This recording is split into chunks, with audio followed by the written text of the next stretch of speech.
नमस्कार दोस्तों, आपका हार्दिक स्वागत है बिब्लियोफाइल डिजिटल सेंटर पर। हम लोग एनटीपीसी के जीएस पार्ट का सोल्यूशन करने वाले हैं। जो 40 क्वेश्चंस हैं उन्हें किस तरीके से अप्रोच करना है, आइए देखते हैं। पहला क्वेश्चन देखते हैं।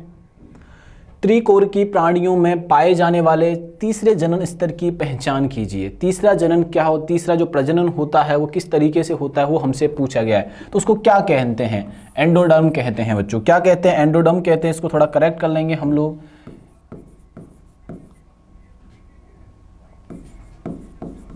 एंडोडर्म इसे कहा जाता है और अंतर्जनन स्तर डिक्मय कहा जाता है हिंदी में। तो ऐसे करके हमारे पहले क्वेश्चन का आंसर जो हो जाएगा बच्चों वो क्या हो जाएगा? डी हो जाएगा। देखिए अब दूसरा नंबर का क्वेश्चन देखते हैं।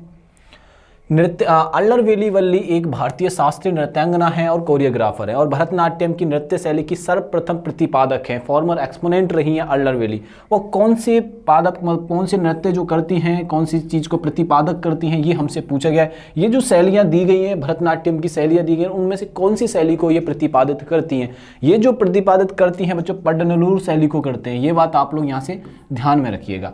यहाँ पे जो आपके एग्जाम में जो सबसे ज़्यादा क्वेश्चन पूछे जा रहे हैं क्लासिकल में, क्लासिकल म्यूजिक से बहुत सारे क्वेश्चंस आ रहे हैं, क्लासिकल डांस से बहुत सारे क्वेश्चन आ रहे हैं। अब उनको अप्रोच कैसे करना है वो देखते हैं बच्चों। देखो सबसे पहले जब डांस की बात आती है, डांस का जो उल्लेख हमें मिलता है भरतनाट्यम हुआ, जैसे क्लासिकल डांस हुए, नाट्य शास्त्र में मिलता है। हमें जो उल्लेख मिलता है बच्चों, उल्लेख कहाँ पर मिलता है? नाट्य शास्त्र में मिलता है। नाट्य शास्त्र लिखने वाले जो व्यक्ति थे वो भरत मुनि थे। नाट्य शास्त्र लिखने वाले जो व्यक्ति थे वो भरत मुनि थे। नाट्य शास्त्र को लिखा। नाट्य शास्त्र को क्या कहा जाता है? नाट्य शास्त्र को क्या कहा जाता है बच्चों? तो नाट्य शास्त्र को कहा जाता है पंचम वेदा।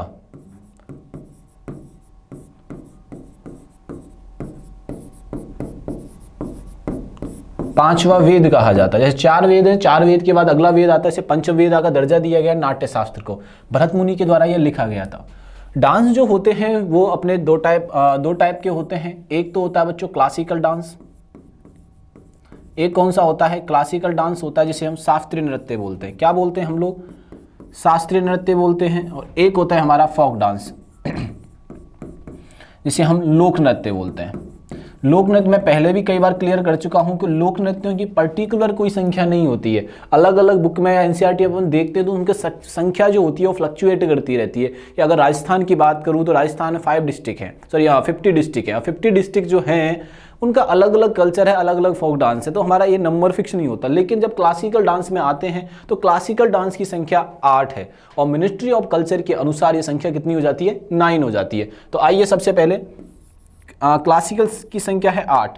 ये संगीत नाटक अकादमी के अनुसार है। संगीत नाटक अकादमी के अनुसार है, ठीक है ना। अब संगीत नाटक अकादमी के अनुसार 9 किसके अनुसार है बच्चों? तो 9 जो है वो है मिनिस्ट्री ऑफ कल्चर, यानी सांस्कृतिक मंत्रालय के अनुसार। मिनिस्ट्री ऑफ कल्चर यानी कि सांस्कृतिक मंत्रालय के अनुसार। ये बात आप लोग यहां से ध्यान में रखिएगा।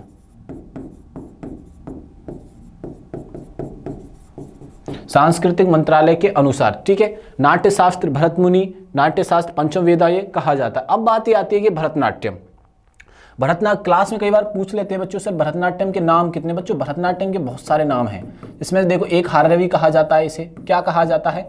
एकाहार्य कहा जाता है। ये बात ध्यान रखना है इसके बारे में। एकाहार्य कहा जाता है। इसको सादिर्वी कहा जाता है। इसी नृत्य का नाम है ये, सादिर्वी कहा जाता है। दासी अट्टम कहा जाता है बच्चों इसी नृत्य को। क्या कहा जाता है इसे? दासी अट्टम भी कहा जाता है। दिख रहा है ना साफ? दासी अट्टम कहा जाता है।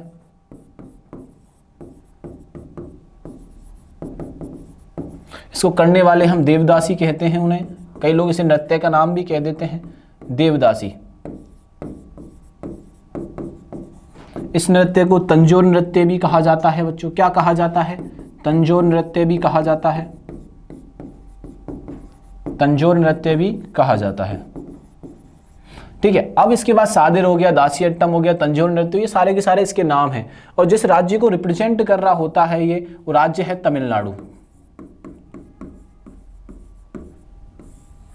किस राज्य को किया जाता है बच्चों? तमिलनाडु को किया जाता है। ये बात आप लोग यहाँ से ध्यान रखिए। तमिलनाडु आ गया, भरतनाट्यम आ गया, ये बात अपन को ध्यान रखिए। एकाहार्य आ गया, सादिर आ गया, दासियट्टम, ये सारे इसके नाम हो जाते हैं भरतनाट्यम के। सबसे प्राचीन, सबसे एनेशियंट जो डांस है हमारे इंडिया का वो इस भरतनाट्यम। अगर आपसे यहाँ पे क्वेश्चन पूछ लिया जाए न्यूएस्ट क्लासिकल डांस क्या है, अगर आपसे क्वेश्चन पूछा जाए न्यूएस्ट क्लासिकल डांस क्या है, न्यूएस्ट क्लासिकल डांस वो है सत्रिया। सत्रिया को ईयर 2000 में शामिल किया गया था बच्चों। सत्रिया है और ईयर 2000 में इसे शामिल किया जाता है। भारत जो संगीत नाटक अकादमी है उनके द्वारा जो मान्यता प्राप्त की करवाई गई है या की गई है, इसको संगीत नाटक अकादमी के द्वारा, संगीत नाटक अकादमी के अनुसार ईयर 2000 में की गई थी। सत्रिया है न्यूएस्ट क्लासिकल डांस, यानी फर्स्ट अगर आपसे बात पूछी जाए तो भरतनाट्यम होता है, अगर 8th की पूछी जाए तो वो सत्रिया होता है। ये बात आप लोग यहाँ से ध्यान रखना। एक मैंने आपको एनिशियंट बताया और एक बताया मैंने आपको न्यूएस्ट, इसको अपन ओल्डेस्ट भी बोल देते हैं। अब बात ये आती है क्लासिकल जो डांस होते हैं उनका भाव क्या होता है, क्लासिकल डांस जो होते हैं उनका भाव क्या होता है। तो क्लासिकल डांस के सभी डांसों की अगर बात करूं मुख्यतः, ये आपके एग्जाम सीजीएल में पूछा हुआ क्वेश्चन है, एनटीपीसी में पूछा हुआ क्वेश्चन है, ये बात ध्यान रखना। कई बच्चे ऐसे क्वेश्चन को ना इग्नोर कर देते हैं। कभी ना आपको फैक्चुअल जानकारियों के बारे में भी जानना होता है। जैसे क्लासिकल डांस जो है वो भक्ति को प्रमोट करते हैं, भक्ति से रिलेटेड होते हैं, भक्ति भाव को दिखाते हैं। किसको दिखाते हैं बच्चों? भक्ति भाव को दिखाते हैं, भक्ति भाव को शो करते हैं। सारे क्लासिकल डांस की बात कर रहा हूं, ये बात आप लोग ध्यान रखिएगा। बात समझ में आई कि नहीं? भक्ति भाव, ये बात आप लोग ध्यान रखना। यहाँ पे मणिपुर भी आ सकता है आपके लिए, मणिपुर भी आ सकता है। इसके अलावा कौन कौन से आ सकते हैं? भरतनाट्यम आ सकता है, कुचिपुड़ी आ सकता है। लगभग जितने भी क्लासिकल डांस है वो कहाँ से संबंध रखते हैं? भक्ति भाव से संबंध रखते हैं। न्यूएस्ट जो क्लासिकल डांस है वो कौन सा है? सत्रिया है। ये बात आप लोग यहाँ से ध्यान रखना। इस क्वेश्चन का आंसर आपको मिल गया होगा। तो इस क्वेश्चन का जो आंसर है बच्चों पड्डनलूर शैली है। ये बात आप लोग यहाँ से ध्यान में रखना। चलो चले नेक्स्ट क्वेश्चन पर। आइए नेक्स्ट क्वेश्चन अपन देखते हैं। निम्नलिखित में से कौन सा अधिनियम राष्ट्रीय ध्वज और राष्ट्रगान के अनादर को रोकता है? मतलब जो हमारे राष्ट्र की प्रतीक है, जैसे राष्ट्रीय ध्वज हुआ, राष्ट्रगान हुआ, राष्ट्रीय मानचित्र हुआ, उनका जो हमें अनादर नहीं करें या निरादर नहीं करें, ऐसे कौन कौन से किस अधिनियम में चीज़ें ये बताई गई हैं? उस अधिनियम के बारे में हमसे पूछा गया कि किस अधिनियम में कहा गया है कि भैया देखो हमारा जो फ्लैग है, हमारा जो एंथम है, वो हमें उसका डिसऑनर नहीं करना है। ये हमसे किस में कहा गया? तो आइए देखते हैं। ये जो कहा गया है राष्ट्रीय गौरव अपमान निवारण अधिनियम में कहा गया। ये जो पारित हुआ था 23 दिसंबर 1971 को बच्चों पारित हुआ था। 23 दिसंबर 1971 में ये क्या हुआ था? पारित हुआ था। ये बात ध्यान रखना, ये राग नहीं है, यहाँ पे फ्लैग कर लेना, फ्लैग एंड नेशनल एंथम। अब इसके अलावा भी दूसरी चीज क्या आ जाती है? मानचित्र को लेकर भी इसमें शामिल कर लिया जाता है। जो हमारे भारतीय देश की धरोहर है जिसमें नाम दिए गए हैं आपके सामने, नेशनल एंथम हुआ, नेशनल फ्लैग हुआ, नेशनल मानचित्र हुआ, इसको एटलस अपन बोल रहे हैं, इनके निवारण के लिए, इनके अपमान के निवारण के लिए किस अधिनियम में कहा गया है? 1971 में यह अधिनियम पारित हुआ था 23 दिसंबर को। ये बात आप लोग ध्यान रखना। तो इसका आंसर क्या हो जाएगा बच्चों? ए आंसर हो जाएगा। ठीक है, आओ नेक्स्ट क्वेश्चन पर अपन चलते हैं।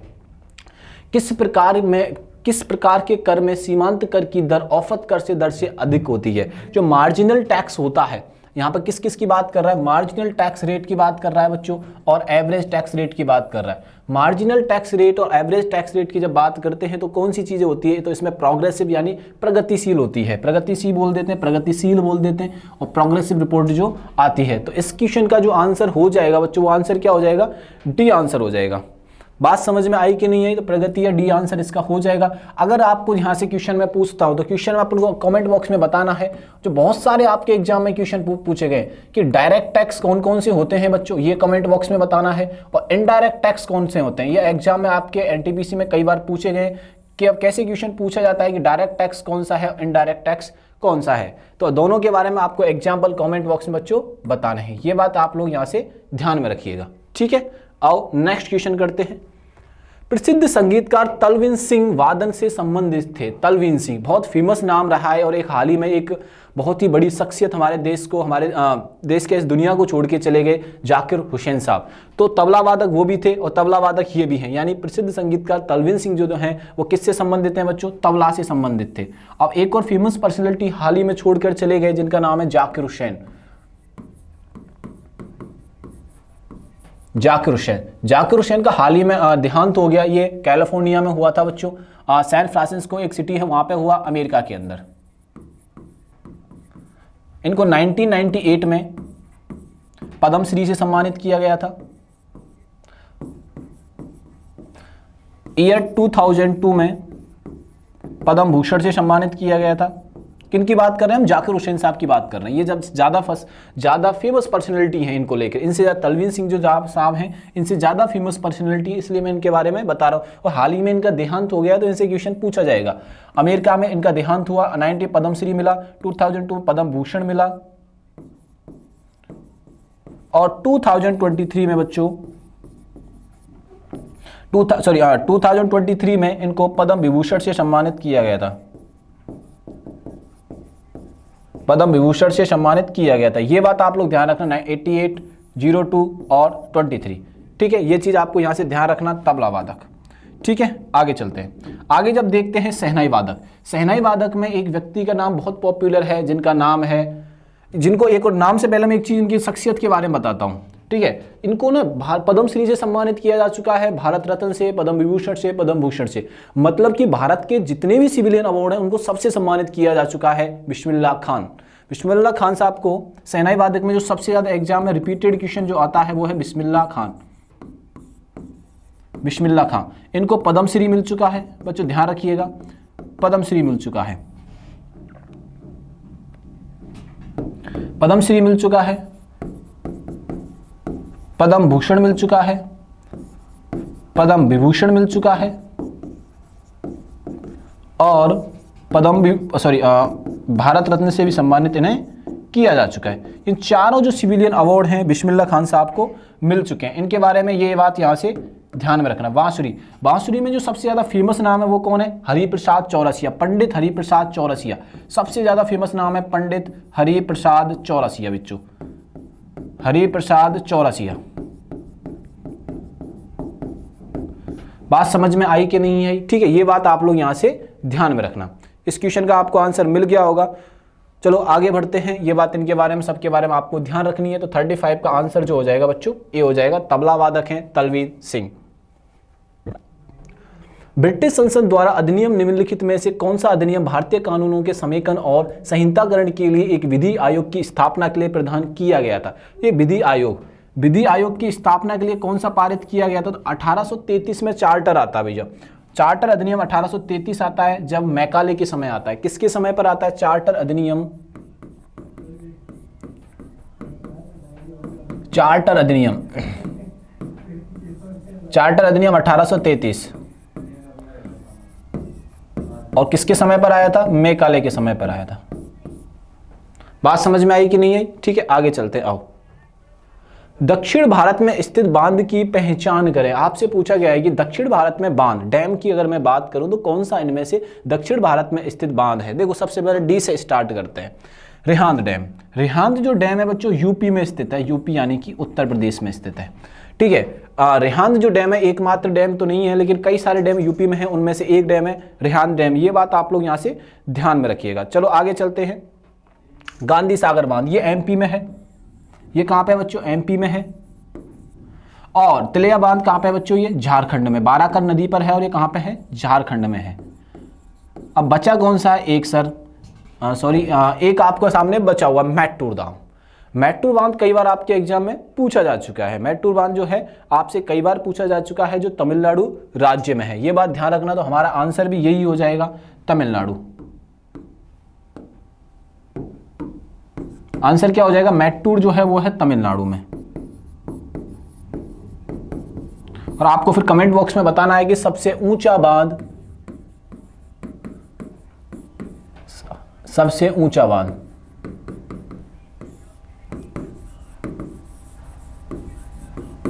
हाईएस्ट ऊंचाई पे स्थित है स्थित डैम कौन सा है, किस राज्य में है और क्या नाम है, आपको ये कमेंट बॉक्स में बच्चों यहां से बताना है। तो आंसर क्या हो गया अपना, मैट्टूर बांध हो गया। ठीक है, आओ नेक्स्ट क्वेश्चन पे चलते हैं। वर्ष 2011 की जनगणना के अनुसार निम्न में से किस केंद्र शासित प्रदेश की साक्षरता सबसे कम है। केंद्र शासित प्रदेश लक्षद्वीप भी है, दमनदीप भी है, दादर नगर हवेली है और दिल्ली है। दिल्ली चुनाव होने वाले हैं, ये तो बिल्कुल भी नहीं, इसलिए नहीं है कि चुनाव होने वाले हैं, इस वजह से है कि भैया यहाँ पे पॉपुलेशन बहुत है, तो ये एजुकेशन के मामले में थोड़ा पीछे है। ठीक है, सबसे कम पूछा गया तो सबसे कम दादर नगर हवेली है बच्चों। डेमोग्राफी की मैं बात करूं, सेंसस की बात करूं, लिटरेसी की बात करूं, तो सबसे कम किस में है, दादर नगर हवेली में, और सबसे अधिक साक्षरता जो है वो लक्षद्वीप में है। ये बात दोनों के बारे में अगर हाईएस्ट पूछी जाती तो क्या हो जाता, लक्षद्वीप हो जाता, लोवेस्ट पूछा गया है दादर नगर हवेली। अब आपसे क्वेश्चन पूछा जा सकता है स्टडी ऑफ सेंसस क्या कहा जाता है। अगर आपसे क्वेश्चन यहां पे पूछा जाता है स्टडी ऑफ सेंसस क्या कहा जाता है, देखो स्टडी ऑफ सेंसस किसे कहा जाता है बच्चों, डेमोग्राफी को कहा जाता है। सेंसस के अध्ययन को डेमोग्राफी कहा जाता है, ये बात आप लोग यहां से ध्यान रखना। आपसे पूछा जाएगा स्टडी ऑफ सेंसस यानी कि जनगणना का अध्ययन, जनगणना का अध्ययन। जनगणना के अध्ययन में क्या आएगा बच्चों, डेमोग्राफी आएगी। भारत में जो जनगणना प्रारंभ होती है वो 1872 में होती है, मेयो के समय पर होती है बच्चों। किसके समय पर होती है बच्चों, मेयो के समय पर होती है। बात समझ में आई कि नहीं है। दूसरा काम, और प्रॉपर रूप से कब स्टार्ट होती है, 1881 में होती है। किसके टाइम पर होती है बच्चों, रिपन के समय पर होती है। किसके समय पर होती है बच्चों, रिपन के समय पर होती है। चलो ये बात समझ में आती है। मॉडर्न वर्ल्ड में कब, मॉडर्न वर्ल्ड की अगर पूछा जाए आपसे, मॉडर्न वर्ल्ड में सेंसस कब आता है, मॉडर्न वर्ल्ड में सेंसस कब आता है, तो ये स्वीडन में आता है, 1749 में आता है। कब आता है बच्चों, 1749 में आता है। इसके अलावा आपसे पूछा जाए डिकेडियल यानी दशकीय जनगणना कब प्रारंभ होती है, दशकीय जनगणना कब प्रारंभ होती है, तो दशकीय जनगणना विश्व में जब प्रारंभ होती है वो होती है 1790 में, अमेरिका में 1790 में होती है। और कहां पर होती है बच्चों, अमेरिका में होती है। आपसे पूछा जाएगा कि कास्टेजिम सिस्टम भारत में कब लागू होता है। कास्टेजिम जो सेंसस होता है, आपने राहुल गांधी के बयान में ये कई बार सुना होगा, कास्टेजिम जो होता है इसका जो सेंसस होता है, ठीक है, कास्टेजिम जो सेंसस होता है 1930 में वो जातीय जनगणना के हिसाब से, जातीय जनगणना जो होती है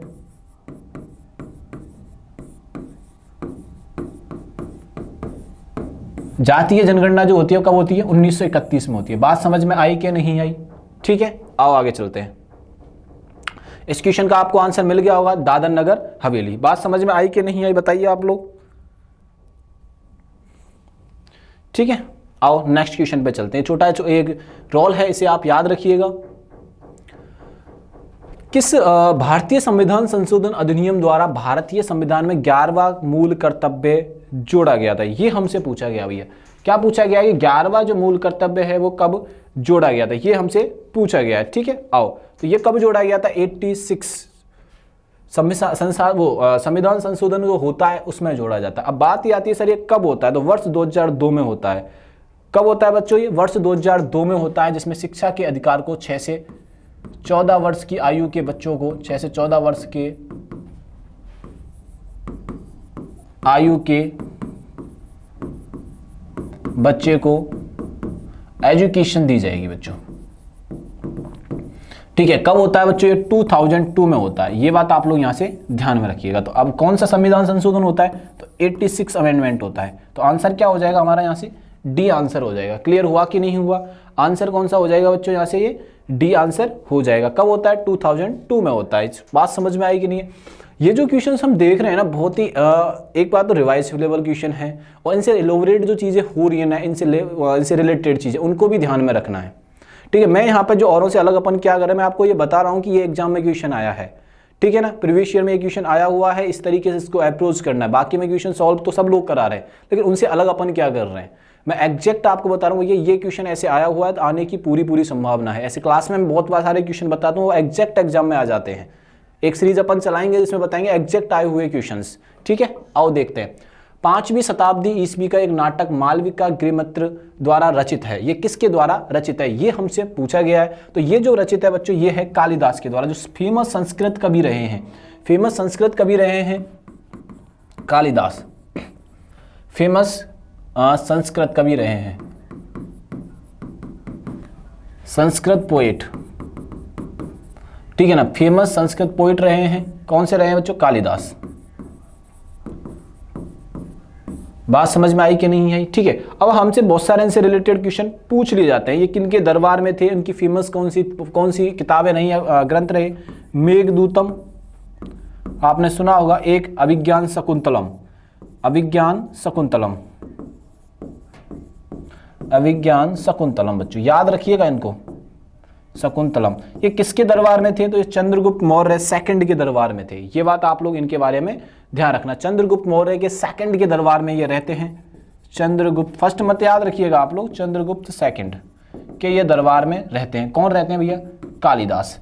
इनके बारे में ये चीजें हमें ध्यान में रखनी है। इस क्वेश्चन का आंसर भी क्या है, कालिदास। दो चीजें मैंने आपको यहाँ बताई, मेघदूतम, अभिज्ञान शकुंतलम, इनको स्टार बना के लिख लीजिएगा। ये कई बार पूछी गई हैं कि ये किसकी रचनाएं हैं, तो आपको याद रखना है कालिदास की रचनाएं हैं। दाब की मीट्रिक इकाई क्या है जो 0.96923 ETM के बराबर है, तो ये बार के बराबर होती है। मतलब एक बार की जो वैल्यू रहती है बच्चों, एक बार की जो वैल्यू रहती है 0.986923 रहती है। ये बात आप लोग यहाँ से ध्यान रखना। तो हमारा आंसर हो जाएगा बार, हमारा आंसर क्या हो जाएगा, यहाँ से बार आंसर हो जाएगा। ठीक है जी, आओ नेक्स्ट क्वेश्चन पर अपन चलते हैं। जब भारत के राष्ट्रपति किसी विधेयक, धन विधेयक और संविधान संशोधन विधेयक को छोड़कर निश्चित काल के लिए लंबित रखते हैं तो इसे कहते हैं राष्ट्रपति की पॉकेट वीटो। इसे क्या कहते हैं बच्चों, राष्ट्रपति की पॉकेट वीटो इसे कहा जाता है। ये बात आप लोग यहाँ से ध्यान में रखना। ये आर्टिकल इसकी अपन एलिजिबिलिटी की बात करते हैं प्रेसिडेंट की, तो आर्टिकल या प्रेसिडेंट के बारे में जो बात कर रहा होता है, जो सेक्शन प्रेसिडेंट के बारे में जो सेक्शन बात करता है वो सेक्शन 58 होता है। इसमें क्या होता है बच्चों, भारत का नागरिक होना चाहिए, इंडियन सिटीजन होना चाहिए, भारत का नागरिक होना चाहिए यानी इंडियन सिटीजन होना चाहिए। एज 35 का होना चाहिए। एज कितनी होनी चाहिए राष्ट्रपति बनने के लिए, 35 ईयर्स हो चुकी हुई। ऐसे नहीं है कि 34 ईयर्स का या 25 ईयर्स का है, एग्जाम की तरह इसमें भी एज क्वालिफाई होती है भैया। 35 ईयर्स का राष्ट्रपति बनने के लिए उम्र की आवश्यकता बच्चों होती है। अब चलते हैं आगे। फर्स्ट जो प्रेसिडेंट हमारे देश के होते हैं और अभी जो करंट में है प्रेसिडेंट, वो आपको कमेंट बॉक्स में बताने कि भारत के राष्ट्रपति अभी वर्तमान में कौन है और भारत के पहले राष्ट्रपति कौन रहे थे। ये नॉर्मल क्वेश्चन है, ये अपन को आना चाहिए। ये चीज़ अपन पहले कई बार आपसे डिस्कस भी कर चुके हैं। तो भारत के फर्स्ट प्राइम मिनिस्टर नहीं, फर्स्ट प्रेसिडेंट। अब दूसरा आपसे पूछा गया है कि करंट प्रेसिडेंट कौन है, ये आपको कमेंट बॉक्स में बताना है करंट प्रेसिडेंट कौन है। और तीनों सेनाओं का जो अध्यक्ष जो रहता है वो आपको बताना है कौन रहता है। तीनों सेनाओं जिसके अंडर में रहती हैं, तीनों सेनाएं, तीनों आर्मी किसके अंडर में रहती हैं, ये भी आपको बताना। मैंने 3 से 4 क्वेश्चन आपको जनरली पूछ लिए हैं जो आपको पता रहना चाहिए। मैं नेक्स्ट सेशन में आपको ये क्लियर करवा दूंगा। सबसे पहले आपको ये चीज़ें याद रखनी है, कमेंट बॉक्स में जरूर बतानी है, ठीक है ना। आओ नेक्स्ट क्वेश्चन पर चलते हैं। इस क्वेश्चन का आंसर क्या हो जाएगा, पॉकेट का वीटो। कबड्डी में प्रथम अर्जुन पुरस्कार विजेता कौन थे। अर्जुन पुरस्कार खेल स्पोर्ट्स से रिलेटेड है बच्चों। अर्जुन वही व्यक्ति हैं जो द्रोणाचार्य। अर्जुन कौन थे, पहला तो मैं ये बताता हूं, अर्जुना अवार्ड की शुरुआत होती है 1961 में। पहली बार जो अर्जुना अवार्ड दिए गए थे वो 1961 में दिए गए थे। और इसमें वर्तमान में जो राशि दी जाती है 15 लाख रुपए दी जाती है। कितनी राशि दी जाती है, 15 लाख रुपए दिए जाते हैं। सबसे पहले कबड्डी प्लेयर को जो सम्मानित किया गया था वो थे सहानंद महादेव शेट्टी, मंजीत चिल्लर बॉलर, हाँ ये सहानंद महादेव शेट्टी थे जो सबसे पहले उन्हें अर्जुना अवार्ड से क्या किया गया था, सम्मानित किया गया था। अब अर्जुन वह व्यक्ति हैं जो माता कुंती के पुत्र थे, यानी पांडवों में से एक थे। पांडव जो थे उनमें से थे, पांडवाज में से थे। और इनके जो गुरु का नाम है वो है द्रोणाचार्य। और द्रोणाचार्य भी गुरुओं, ये तो बच्चों अर्जुना अवार्ड तो दिया जाता है शिष्यों को।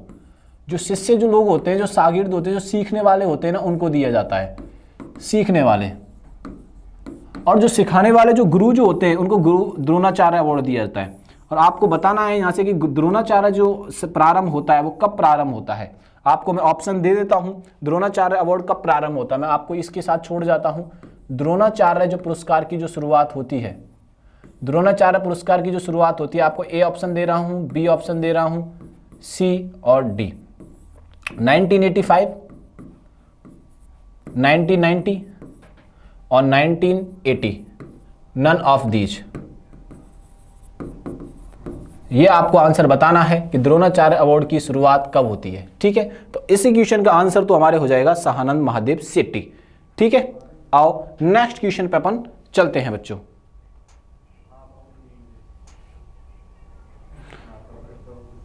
आ जाइए चलते हैं।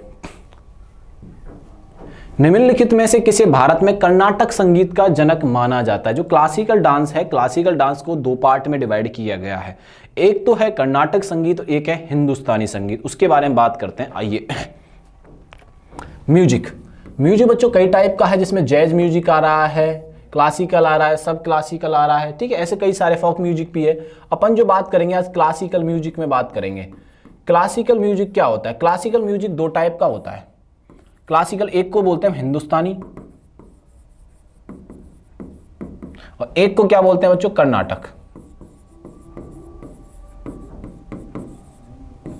कर्नाटका, हिंदुस्तानी और कर्नाटका संगीत कहा जाता है। ठीक है ना, हिंदुस्तानी और कर्नाटका संगीत कहा जाता है। इसके जो जनक कहे जाते हैं, इसके जो फादर कहे जाते हैं, ठीक, इसके फादर कौन कहे जाते हैं बच्चों? तानसेन कहे जाते हैं। इसके कौन कहे जाते हैं? तानसेन कहे जाते हैं। तानसेन का ओरिजिनल नाम क्या था? रामतनु पांडे।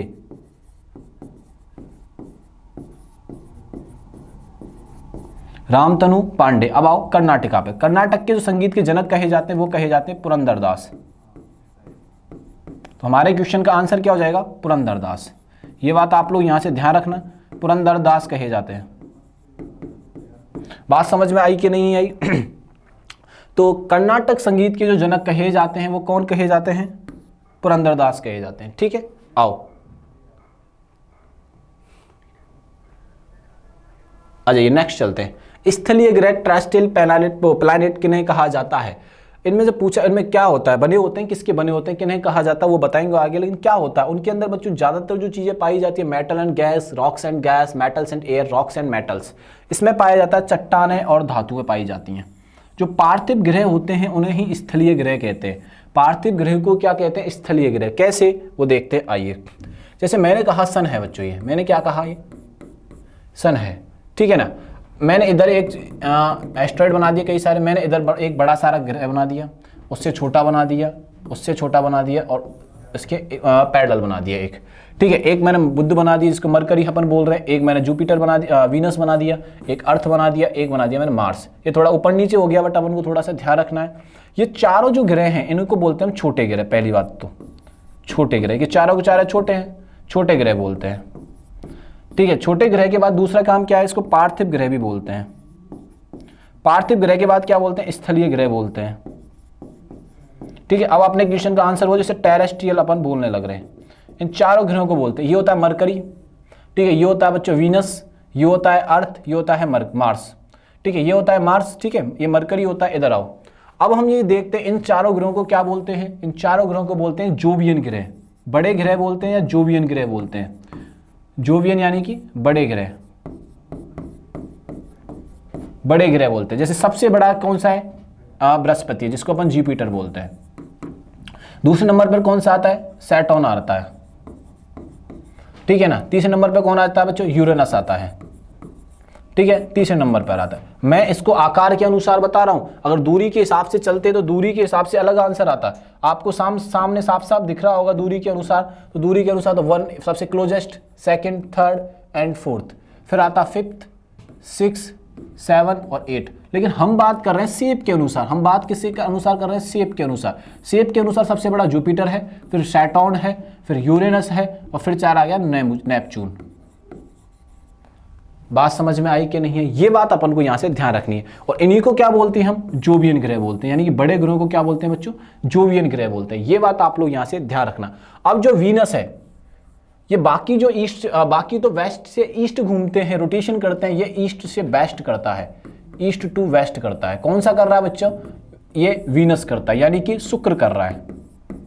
और इधर से सेकंड कौन है, यूरेनस, ये भी कैसे रोटेट कर रहा है, ईस्ट टू वेस्ट कर रहा है। बाकी सारे कैसे करते हैं, वेस्ट टू ईस्ट करते हैं। बाकी सारे रोटेशन कैसे कर रहे होते हैं, वेस्ट टू ईस्ट कर रहे होते हैं। ये बात आप लोग यहां से ध्यान रखिएगा। तो आंसर क्या है, डी, चट्टानें और धातुओं।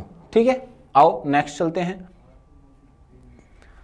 लोसर नववर्ष निम्नलिखित में से राज्य में मनाया जाता है, ये हमसे पूछा गया है। लोसर किस राज्य में मनाया जाता है, लोसर अरुणाचल प्रदेश में न्यू ईयर फेस्टिवल पर मनाया जाता है। ये बात आप लोग यहाँ से ध्यान रखिएगा।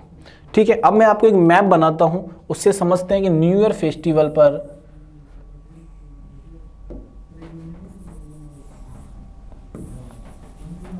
ठीक है ना, यह है उत्तराखंड, ये है बच्चों विखू। विखू जो सेलिब्रेट किया जाता है वो कहां पे सेलिब्रेट किया जा रहा है बच्चों, उत्तराखंड में सेलिब्रेट किया जा रहा है। ठीक है, अब आ जाओ केरल में। केरल में जो सेलिब्रेट किया जाता है वो सेलिब्रेट किया जाता है विशु।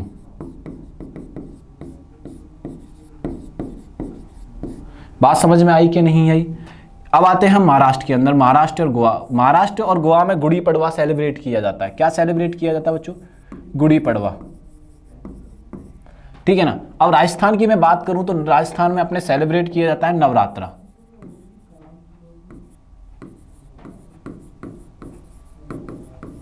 नवरात्रा, ठीक है।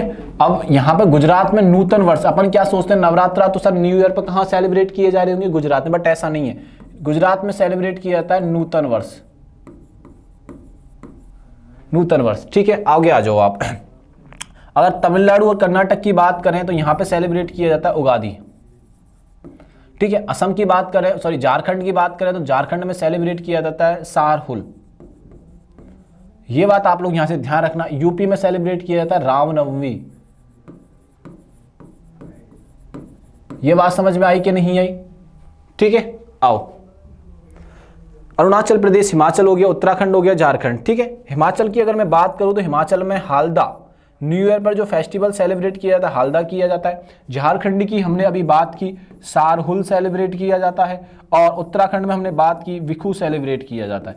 ये बात ध्यान रखना। खे आए तो विखू ही रख लेना। केरल में विशु होता है। देखो यहाँ पे खे, देखो यहाँ पे ये रख है और ये रख है, तो दोनों याद हो जाएंगे। यहाँ पे सु आ रहा है तो यहाँ पे ध्यान रखना केरल है। ठीक है, आओ नेक्स्ट क्वेश्चन पे अपन चलते हैं। निम्नलिखित नेताओं में से 1940 में कांग्रेस महिला विंग की स्थापना किसने की, ये हमसे पूछा गया है। कांग्रेस विंग की स्थापना बच्चों कौन करता है, तो उसकी स्थापना जो करती हैं सुचेता कृपलानी करती हैं। कौन करती हैं, सुचेता कृपलानी करती हैं, सुचेता कृपलानी करती हैं। और जो कांग्रेस है उसकी स्थापना कब होती है बच्चों, कांग्रेस की जो स्थापना होती है वो होती है 1885 में। ये बात ध्यान रखना। वर्तमान अध्यक्ष कौन है इनके, तो वर्तमान अध्यक्ष हैं, वर्तमान प्रेसिडेंट अगर आपसे पूछा जाए तो कौन है, मल्लिकार्जुन खड़गे। मल्लिकार्जुन खड़गे, ये बात आप लोग यहां से ध्यान में रखिएगा। ठीक है, आओ नेक्स्ट चलते हैं।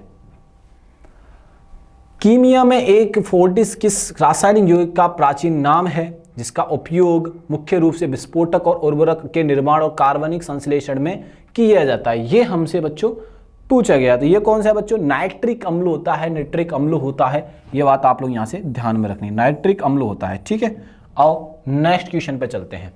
वर्ष 1991 और 92 के दौरान औद्योगिक उत्पादन में वृद्धि दर्ज की गई थी। औद्योगिक उत्पादन में वृद्धि दर्ज की गई थी 0.6%। ये थोड़ा डिफिकल्ट क्वेश्चन है, ये डाटा याद रखने में दिक्कत हो सकती है, लेकिन अपन को आंसर तो करना ही करना है।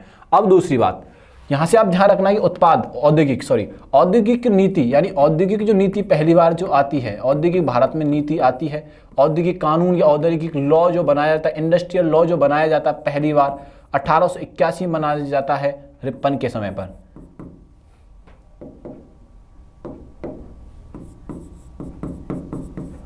रिपन के समय पर। ठीक है, आओ नेक्स्ट चलते हैं।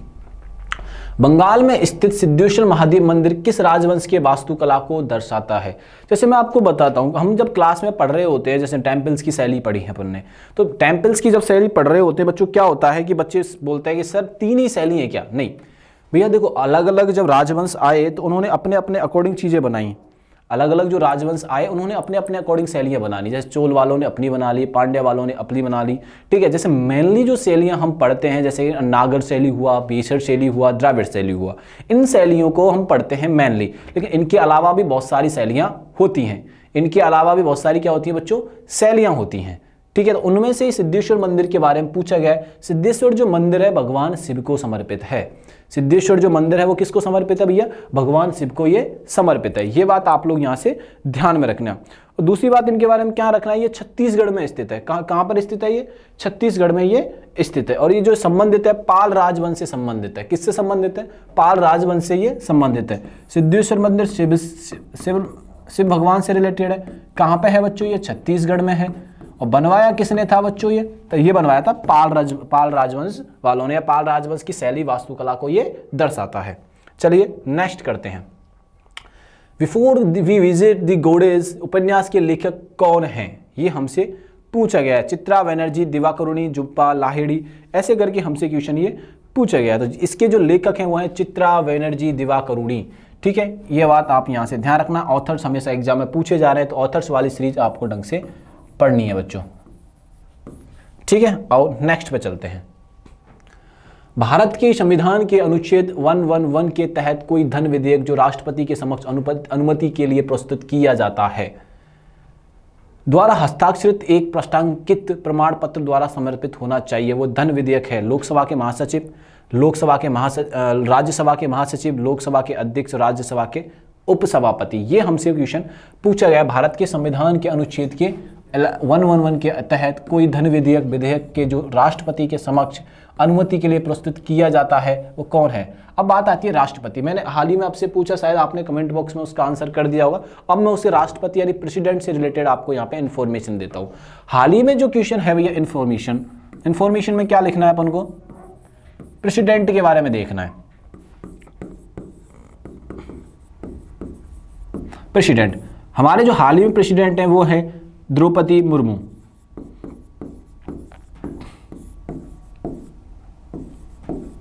ये बात आप लोग यहां से ध्यान में रखना। इस अभी मैंने हाल ही में अभी आपसे डिस्कस किया, राष्ट्रपति होने के लिए कितनी आयु होनी चाहिए। देखो चीजों को जितनी बार रिवाइज करोगे ना, चीजें उतनी जल्दी याद होती हैं। अपन क्या सोचते हैं कि भाई ऐसे कोई अपन को कोई गोली दे दे कि 10 मिनट में चीजें याद हो, वो सारे हाइपोक्रेटेड चीजें होती हैं।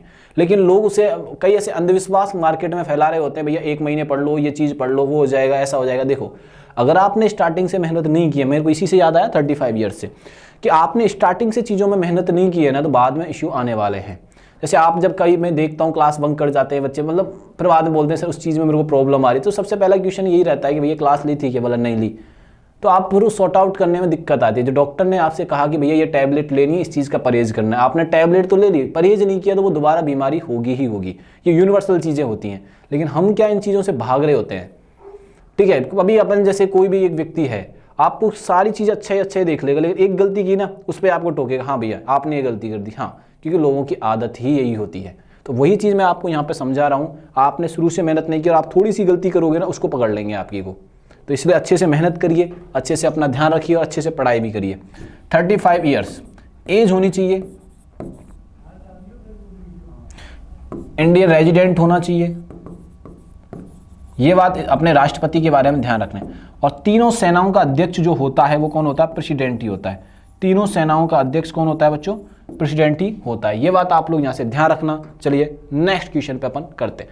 भारत की जनगणना 2011 के अनुसार भारत की कुल जनसंख्या सिख समुदाय का प्रतिशत कितना था, ये हमसे पूछा गया है, ठीक है। सिख समुदाय को लेकर हमसे पूछा गया है। देखो आओ, इसमें ना सारे जो डाटा है ना अलग अलग कम्युनिटी को लेकर ना सही दे रखा है। जैसे 79-80% जो है ना वो हिंदुओं का है। भारत में जो हिंदू रहते हैं, हिंदू कम्युनिटी जो लोग रहते हैं वो है 79.8। अब वो दिया गया 14.2%। 14.2 जो परसेंटेज है वो मुस्लिम लोगों का है। ये कितने लोगों को, मुस्लिम लोग हमारे भारत में रहते हैं। 0.24 जो परसेंटेज है वो बुद्धिज्म वाले लोगों का, बौद्ध जो लोग हैं, बुद्धिज्म जो लोग रहते हैं वो इनका है। अब बाकी किसका बच गया है, सिख लोगों का। 1.7% जो लोग हैं वो सिख लोग रहते हैं। इससे हमारे क्वेश्चन का आंसर मिल गया भैया। तो आंसर हमारा क्या हो जाएगा, 1.7। अब ध्यान रखना 14.2 मुस्लिम लोगों का है, 79.8 हिंदू लोगों का है, 0.4% बुद्धिज्म का है और 1.7 किसका है, सिख लोगों का। तो यही हमसे पूछा गया है। 2011 की जनगणना के अनुसार हमारे 2011 की जो जनगणना होती है उसके रजिस्ट्रार कौन थे, उसके 2011 की जब जनगणना हुई थी तो उसका रजिस्ट्रार कौन थे भैया, सी चंद्रमौली थे। ये बात ध्यान रखना, बाहुबली चंद्रमौली नहीं है, आप कहीं वहां पहुंचे, राजामौली हैं वो, ये चंद्रमौली हैं, तो सी चंद्रमौली रहते हैं। और भारत में जब पहली बार जनगणना होती है प्रॉपर तरीके से, तब रजिस्ट्रार कौन होते हैं, तो पहली बार भारत में जो ढंग से प्रॉपर तरीके से जनगणना होती है वो 80-81 होता है। और उसमें जब 80-81 में जो जनगणना होती है तब वो रजिस्ट्रार कौन थे, WC प्लाउडेन। बात समझ में आई कि नहीं आई, ठीक है, ये बात आप लोग यहां से ध्यान में रखिएगा। चलो नेक्स्ट क्वेश्चन पे अपन चलते हैं। अपने इस्लाम हो गया, अगर क्रिश्चियन का भी बाई चांस आ जाता तो क्रिश्चियन जो लोग रहते हैं बच्चों वो 2.3% रहते हैं।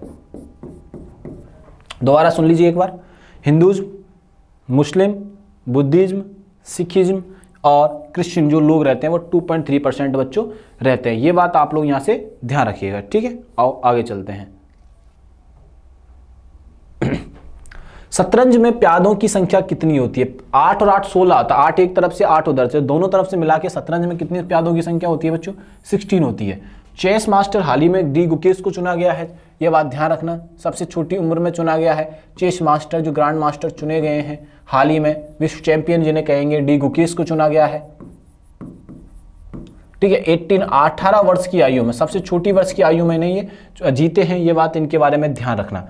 अब शतरंज यानी चेस की शुरुआत किस देश से होती है, चेस की शुरुआत होती है इंडिया से।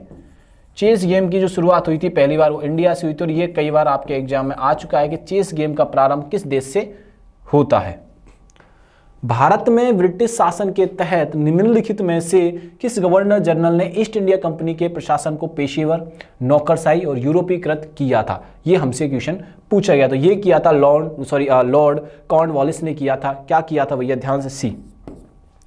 भारत में ब्रिटिश शासन के तहत यानी कि पेशेवर मतलब कि प्रोफेशन चीज़ों में लाए, नौकरशाही, नौकरशाही से मतलब है जैसे यूपीएससी वाली जो परीक्षाएं थी, सिविल सर्विसेज जो थी वो प्रारंभ की गई नौकरशाही या यूरोपीकृत, यूरोप में जो चीज़ें चल रही थी उनको लागू करने का काम किस गवर्नर के द्वारा किया गया था, तो लॉर्ड कॉर्नवालिस के द्वारा ये किया गया था। ये बात इनके बारे में आप लोग ध्यान रखिएगा बच्चों, ठीक है। आओ आगे चलते हैं।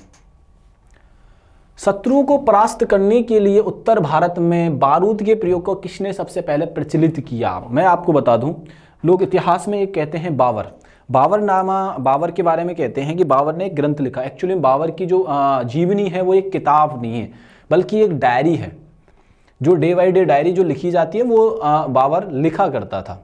बाबर जब लिखा करता था तो उसमें ऐसे उल्लेख हमें देखने को मिलता है कि बाबर को जो इनवाइट किया इंडिया में तो महाराणा सांगा ने किया था, बट ऐसा ट्रू नहीं है, क्योंकि राणा सांगा बहुत बड़े एक शख्सियत के धनी थे। तो शख्सियत के धनी जो व्यक्ति होते हैं ना, वो किसी हेल्प नहीं चाहिए होते, वो खुद ही अपना काम कर लेते। इतिहास में बहुत सारी चीज़ें ऐसे विद्यमान हैं।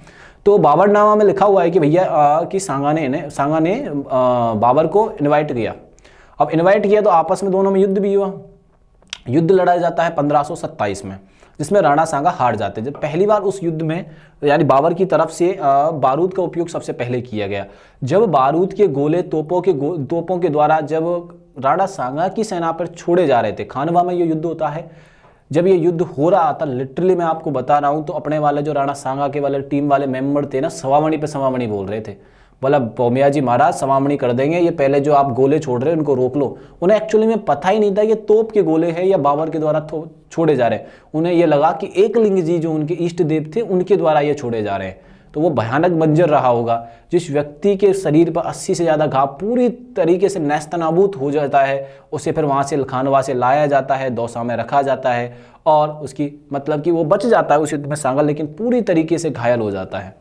तो उस युद्ध में ये जो आपने बात की, बारूद का यूज बाबर के द्वारा किया गया था, ये बात ध्यान रखना, ठीक है। राणा सांगा युद्ध लड़ता है, इब्राहिम लोदी भी लड़ता है, दौलत खान लोदी भी होते हैं, लेकिन मेन कौन होता है, बाबर होता है, ये बात आप ध्यान रखना। चंदेरी का होता है, खानवा का युद्ध होता है। 1526 में मुगल सल्तनत की नींव डाली जाती है। 1526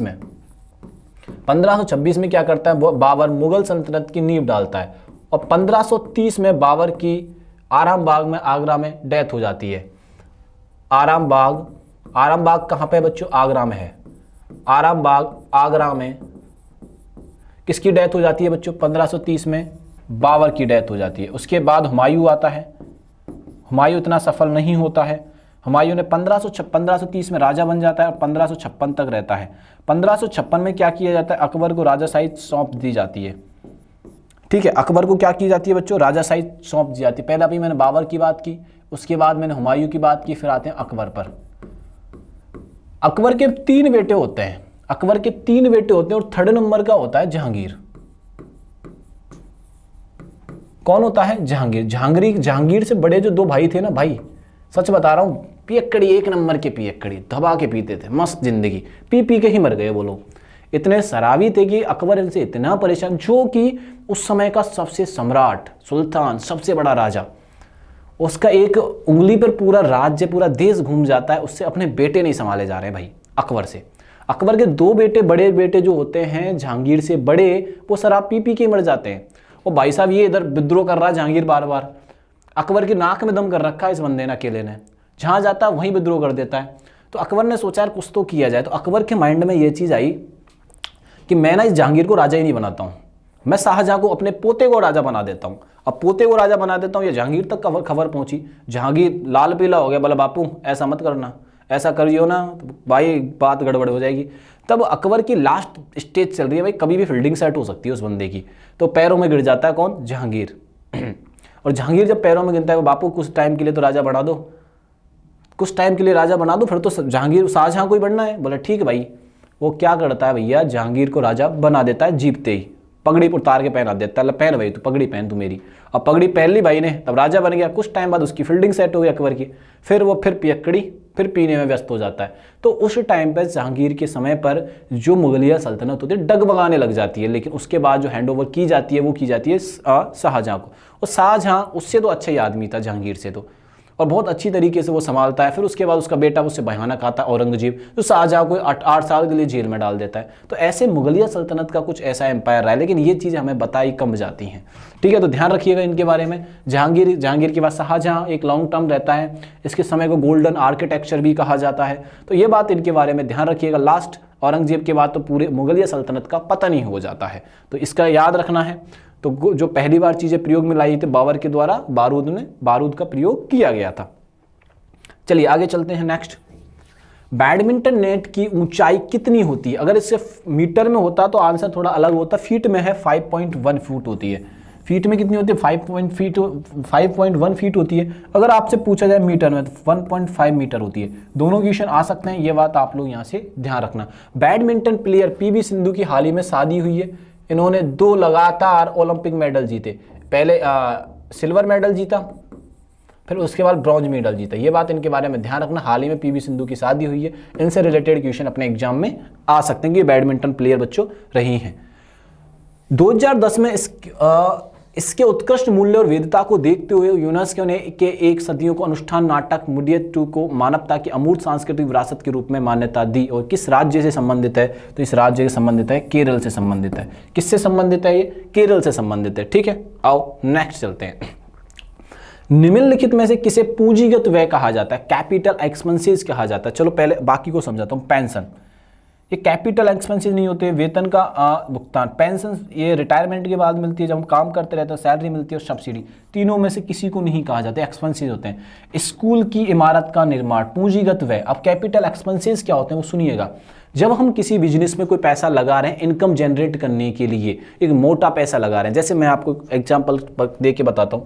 एक होता है पेटी कैश बुक। एक क्या होता है बच्चों? पेटी कैश बुक होता है, जिसमें हम दिन रोज के, आपने बही खाते देखे होंगे, दिन रोज के 8-10 रुपए की कोई चीज खरीद लाए आप, आज 5 रुपए का पेन लिया, कोई स्टेशनरी का सामान लिया है, आज की चाय कितनी होगी, जो छोटे छोटे खर्चे होते हैं वो हमको उसको बोल देते हैं हम पेटी कैश बुक, पेटी एक्सपेंसेस बोलते हैं। पेटी कैश बुक में लिखते हैं, लेकिन इन्हें क्या बोलते हैं? पेटी एक्सपेंसेस बोलते हैं, छोटे छोटे खर्चों को, और इन्हीं को एक्सपेंसेस श्रेणी में ले आते हैं। लेकिन कैपिटल जो एक्सपेंसेस होते हैं बच्चों, कैपिटल एक्सपेंसेस क्या, अभी तो खर्चा लग रहा है हमें, लेकिन बाद में जाके इनकम देगा। हम स्कूल के लिए कोई बिल्डिंग बना रहे हैं, जैसे इसी में स्कूल का एग्जांपल लिया गया है। स्कूल की बिल्डिंग आज हमें खर्चा लग रही है, लेकिन बाद में जाके इसी से हम क्या करेंगे, पैसे कमाने वाले हैं, बच्चों को बिठाएंगे, क्लासरूम बनाएंगे, बाद में जाके हमें इनकम जनरेट करेगी, हमारे किराए को बचाएगी।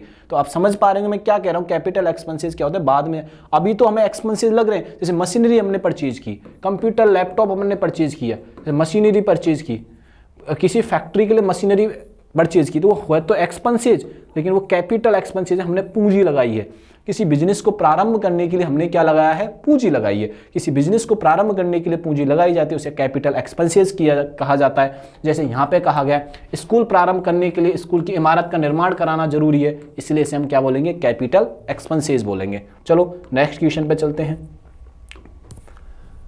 एस्पिरिन के कारण किस रसायन का संश्लेषण संदर्भित किए हो जाता है, अब ये आपको बताना है। प्रोस्टाग्लैंडिन कहा जाता है, ठीक है। अब इसको लैंडिन कहा जाता है, इसे किस तरीके से हम देखेंगे वो हमें आंसर करना है बच्चों। चलिए नेक्स्ट क्वेश्चन पे चलते हैं, पहले इसका आंसर क्लियर करते हैं। इसका आंसर मैंने आपको क्लियर कर दिया, डी है। चलो आगे चलते हैं। किस वर्ष 44वें संशोधन द्वारा संपत्ति के अधिकार को मूल अधिकारों की सूची से हटाया दिया गया था, ये हमसे बच्चों पूछा गया। संपत्ति के अधिकार को मौलिक अधिकारों से हटा दिया गया था, 300A कानूनी अधिकार में से शामिल कर लिया गया था। तो ये कब घटना घटित हुई थी, तो ये घटना घटित होती है 1978 में। कब घटना घटित होती है, ये कानूनी नियम या कानूनी अधिनियम में से शामिल कर लिया जाता है संपत्ति के अधिकार को, कानूनी अधिनियम में शामिल किया जाता है, अधिनियम में शामिल किया जाता है। कब शामिल किया जाता है, 1978 में शामिल किया जाता है। ये बात आप ध्यान रखना, मौलिक अधिकारों से संपत्ति के अधिकार को हटा दिया जाता है। आ जाइए,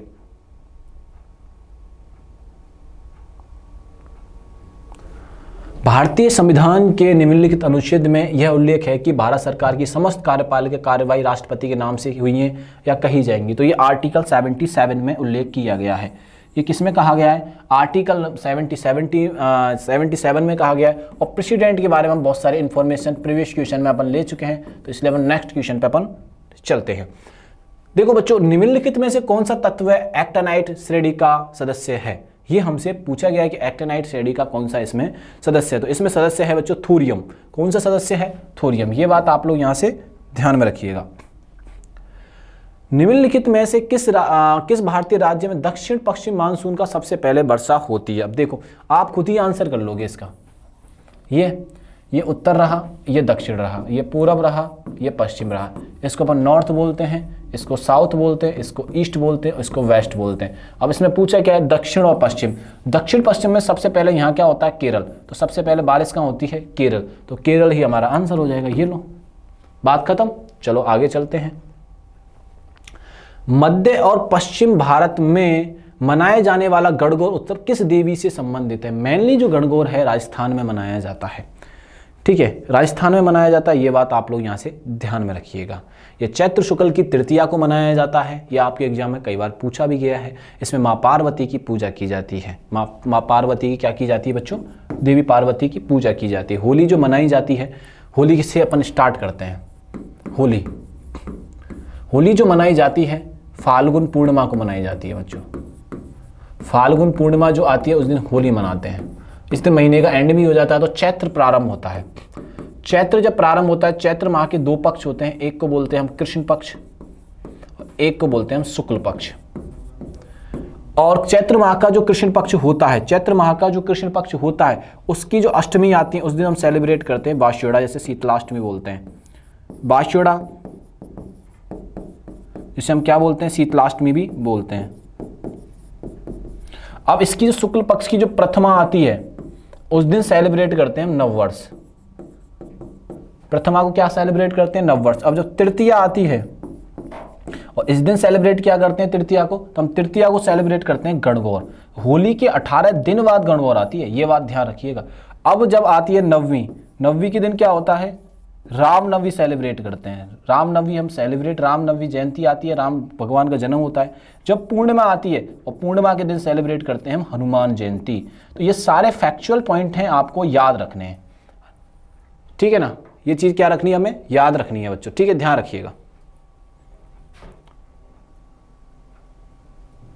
ठीक है, आओ नेक्स्ट चलते हैं। आओ, विश्व शौचालय दिवस प्रत्येक वर्ष किस वर्ष दिन मनाया जाता है? विश्व शौचालय दिवस के बारे में हमसे ये पूछा गया है कि भैया कब मनाया जाता है, तो 19 नवंबर को मनाया जाता है। कब मनाया जाता है बच्चों? 19 नवंबर को ये मनाया जाता है। हमसे पूछा गया है एलएस टेक्नोमीडिया किस शहर में है, या किस शहर में चीजें ऑर्गेनाइज की गई? 18वें एथलेट NBFC 100 टेक शिखर सम्मेलन कहाँ आयोजित किया गया? ये भी कहाँ आयोजित किया गया है? मुंबई में आयोजित बच्चों किया गया है। असम के मुख्यमंत्री हिमंत बिस्वा शर्मा ने घोषणा की है कि सम्मान में राज्य के करीमगंज जिले का नाम बदलकर श्री भूमि रखा जाएगा। तो ये किया गया है बच्चों, ये हमसे पूछा जा रहा है। अब किस एवज में किया गया है, तो किसके सम्मान में किया गया है? तो ये रविंद्रनाथ टैगोर के सम्मान में किया गया है। रविंद्रनाथ टैगोर वह व्यक्ति होते हैं, रविंद्रनाथ टैगोर जो व्यक्ति हैं उनके बारे में आपको खास बात बताता हूं। ये पहले व्यक्ति थे जिन्हें नोबेल से सम्मानित किया गया था। भारत के पहले व्यक्ति जिन्हें नोबेल से 1913 में लिटरेचर में क्या किया गया था? सम्मानित किया गया था। ये बात ध्यान रखना।